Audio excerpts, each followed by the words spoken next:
வேலூர் மாவட்ட இளைஞர்கள் ராணுவத்திற்கு சென்று பணியாற்ற அதீத ஆர்வம் காட்டி வருகின்றனர். இளைஞர்களின் அதீத ஆர்வத்திற்கான காரணம் பற்றி விவரிக்கின்றது இந்த செய்தி தொகுப்பு. சினிமாவில் வீரம் வீரம் என்று டயலாக் விடும் ஊரல்ல வேலூர்.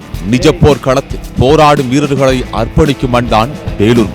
முதல் உலக போருக்கு வேலூரில் இருந்து ஆங்கிலேயர் படைக்கு ராணுவ வீரர்கள் சென்றுள்ளனர். அவர்களை பாராட்டி வேலூர் மாநகரின் முக்கிய சாலையில் லாங் பஜார் பகுதியில் அவர்கள் நினைவாக மணிக்கூண்டு வைத்தனர் ஆங்கிலேயர்கள். அன்று முதல் இன்று வரை ராணுவத்திற்கு சென்று பணியாற்ற வேலூர் மாவட்ட இளைஞர்கள் அதீத ஆர்வம் காட்டி வருகின்றனர். இந்திய சுதந்திர போராட்டத்திற்கு வித்திட்ட சிப்பாய் புரட்சி நடைபெற்ற வரலாற்று சிறப்புமிக்க இடமாக வேலூர் கோட்டை விளங்குகின்றது. அத்தகைய வீரமிக்க அடையாளத்தை கொண்டுள்ள ஒருங்கிணைந்த வேலூர் மாவட்டத்தில் இருந்து சிப்பாய்கள் முதல் அதிகாரிகள் வரை இதுவரை 40,000-க்கும் மேற்பட்ட வீரர்கள் நாட்டின் முப்படைகளிலும் பணியாற்றி வருகின்றனர். அவ்வாறு வேலூர் மாவட்டம் கணியம்பாடி அருகே உள்ள கம்மவான்பேட்டையை அங்கிருப்பவர்கள் ராணுவப்பேட்டை என்றே அழைக்கின்றனர். இந்த ராணுவப்பேட்டையில் கடந்த 4-5 தலைமுறைகளாக அனைத்து வீட்டிலும் ஒருவர் இந்திய ராணுவத்தில் பணிபுரிந்து வருகிறார்.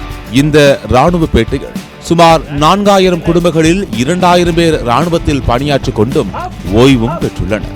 இது குறித்து ஓய்வு பெற்ற ராணுவ வீரர்கள் கூறுகையில், கடந்த 1972 ஆண்டு ஒரு அரசு விழாவிற்கு முன்னாள் தமிழக ஆளுநர் கே ஷா வருகை தந்திருந்ததாகவும், அப்போது அவரை வரவேற்பதற்காக கம்மவான்பேட்டை கிராமத்தைச் சேர்ந்த ராணுவ வீரர்கள் சுமார் 1000-க்கும் மேற்பட்டோர் ராணுவ சீருடைகள் வரவேற்பு கொடுத்ததாகவும், அதை பார்த்து ஆச்சரியமடைந்த முன்னாள் ஆளுநர் கே ஷா கம்மவான்பேட்டை கிராமத்தை இனிமேல் ராணுவப்பேட்டை என்றுதான் அழைக்க வேண்டும் என கூறிவிட்டு சென்றதாகவும் தெரிவித்த அவர்கள் தொடர்ந்து கூறுகையில், 2001 2018 வரைக்கும் சர்வீஸ் முடிச்சிருந்தேன்.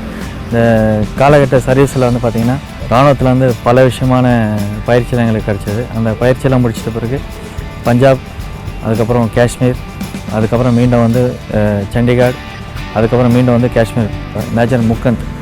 அந்த மேஜர் முக்கந்தோடைய ஆப்ரேஷனை 2012 2014 வரைக்கும் அந்த ஆப்ரேஷன் லான்ச் பண்ணியிருந்தேன்.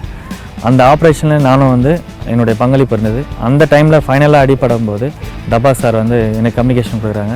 அந்த டைமில் டார்கெட் ஹவுஸ் கிட்ட இருந்ததுனால எனக்கு ஒரு டாஸ்க் கொடுக்குறாங்க. அந்த டாஸ்க்கை நான் அவர் முகன் சார் அடிப்பட்டு இருக்கும்போது அவரை கொஞ்சம் லிஃப்ட் பண்ணி கொஞ்சம் எடுத்துன்னு சப்போர்ட் பார்ட்டி, அதுக்கப்புறம் கேட்டிங் பேக்கு சப்போர்ட் பண்ணி அதுக்கப்புறம் அவங்கள அனுப்புகிற வரைக்கும் கூட இருந்துச்சு.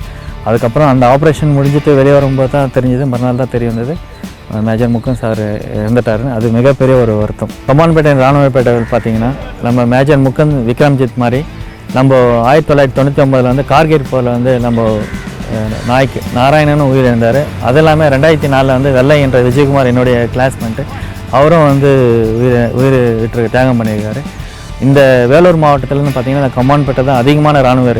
இவ்வளோ தியாகம் பண்ண பிறகும் இங்கே இருக்கிற தாய்மார்களும் சரி, இங்கே இருக்கிற வளர்க்கும் கூடிய பிள்ளைங்களும் சரி, இராணுவத்துக்கு போகணும், இது மாதிரி ஒரு வீரர்களை நான் உருவாக்கணும் அப்படின்ட்டு ஒரு தாய்மார்களும் ஒரு குழந்தைகளுக்கும் ஊட்டி வளர்த்துட்ருக்காங்க. அது மட்டும் இல்லை, இங்கே இருக்கிற இளைஞர்களும் கேட்டு பார்த்திங்கன்னா நான் கண்டிப்பாக இராணுவத்துக்கு தான் போவேன்ட்டு ஒரு மிகப்பெரியமாக சந்தோஷமாக நெஞ்சு நிமித்தி சொல்கிற ஒரே எங்களுடைய இராணுவப்பேட்டை தான். எங்கள் ஊரில் எங்கள் அப்பா இராணுவம், நான் இராணுவம், எங்கள் வீட்டில் அண்ணன் தம்பி எல்லாமே இராணுவத்தில் பண்ணியிருக்கு. அதனால் எல்லாம் வீட்டுக்கு ஒரு ஆள் இராணுவத்தில் கண்டிப்பாக இருப்பாங்க. உடல் நல்லா தகுதியாக இருக்கிற வரைக்கும் நம்ம நாட்டுக்காக கஷ்டப்படணும்னு எங்களுடைய இளைஞர்களுக்கு, எங்கள் ஊருடைய இளைஞர்களுக்கு அனைவருக்குமே அந்த ஒரு குறிக்கோள் இருக்குது. இந்த ராணுவப்பேட்டை பகுதியைச் சேர்ந்த பயிற்சி பெற்று வரும் இளைஞர்கள் ஜீவா மற்றும் பிரசன்னா இது குறித்து கூறுகையில், 90% எல்லாரும் ராணுவத்தில் ஜாயின் பண்ணியிருக்காங்க. அதனால் எனக்கும் ஒரு ஆசை இருக்குது. அந்த யூனிஃபார்ம் போட்டாலே ஒரு தனி வீரம் தான்.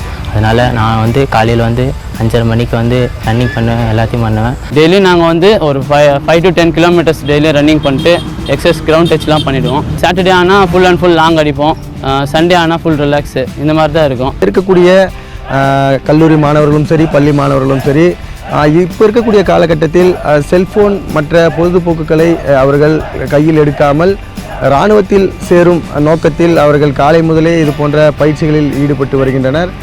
இங்கே இருக்கக்கூடிய இளைஞர்கள் தெரிவிப்பது என்னவென்றால், நாங்கள் எல்லையில் சென்று தங்கள் நாட்டிற்காக பாடுபடுவதே தங்களுடைய ஆசை. அதற்கான முயற்சியை நாங்கள் தொடர்ந்து மேற்கொள்வோம். இராணுவத்தில் சென்று எங்களுடைய பங்கையும் நாங்கள் அளிப்போம் என்று இந்த பகுதியில் இருக்கக்கூடிய இளைஞர்கள் தெரிவிக்கின்றனர். சத்தியம் செய்திகளுக்காக இராணுவப்பேட்டையிலிருந்து ஒளிப்பதிவாளர் சுதாகருடன் பிரீத்குமார்.